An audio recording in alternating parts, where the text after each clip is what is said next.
Damos inicio a la pronunciación de la resolución. El encargado de sala proceda con el desahogo de la audiencia.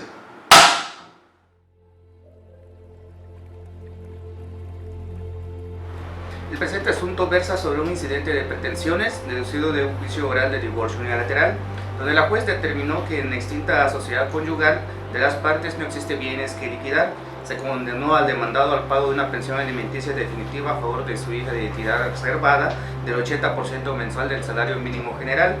Ante tales circunstancias, ambas partes interpusieron en tiempo y forma el recurso de apelación.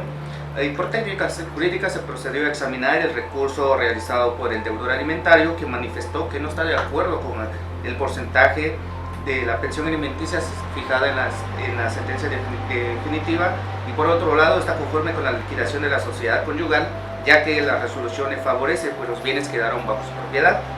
Al respecto se determinó que es inoperante el agravio, dado que el inconforme únicamente alegó una apreciación subjetiva sin combatir los fundamentos y consideraciones legales contenidos en la resolución recurrida, ya que fue omiso en precisar y argumentar el sustento legal, el agravio que le causa el porcentaje fijado en la sentencia de revisión, al no proporcionar los elementos o bases suficientes para considerar fundado el planteamiento, diciendo que los agravios deben consistir en la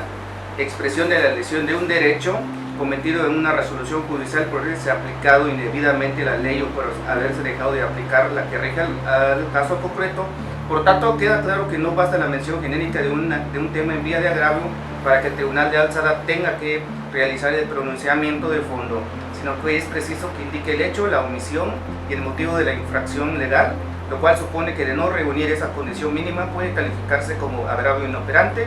siendo que el demandado se limitó en términos generales a manifestar que no está de acuerdo con el porcentaje, dejándose entrever que no controvertió las consideraciones torales de la juez oral. Por otro lado, dada la inasistencia de la actora, se procedió al estudio oficioso de su recurso de apelación. Cabe destacar que el análisis del estudio oficioso va únicamente encaminado a los alimentos.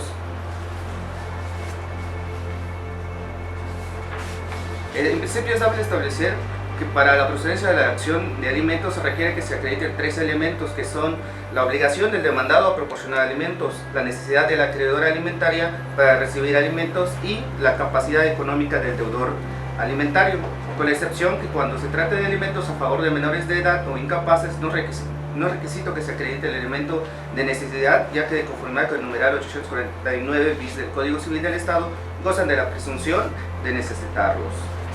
Bajo ese contexto, por cuanto a los tres elementos antes señalados, esta sala advierte que el presente asunto quedaron debidamente acreditados y analizados por la juzgadora de origen en la resolución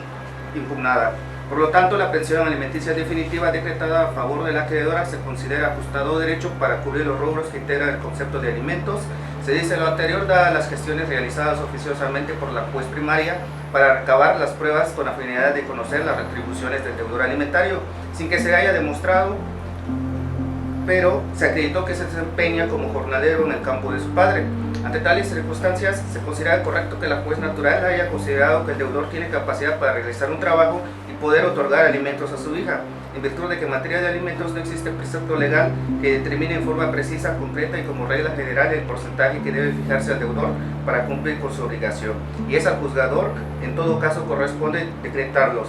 No obstante, la accionante puede solicitar la modificación de la pensión alimenticia a través del incidente respectivo cuando cambien las circunstancias de hecho que la determinaron en términos del artículo 859 del Código Civil del Estado. En tal razón, y siendo que de las videograbaciones de las audiencias inicial y juicio se aprecia que se desahogaron debidamente las etapas procesales sin que se advierta circunstancia alguna por la que se vea vulnerados los derechos de la menor de edad de identidad reservada, con fundamento en el artículo 4 de la Constitución Política de los Estados Unidos Mexicanos, se quedó debidamente garantizada la pensión alimenticia en la sentencia que se analizó.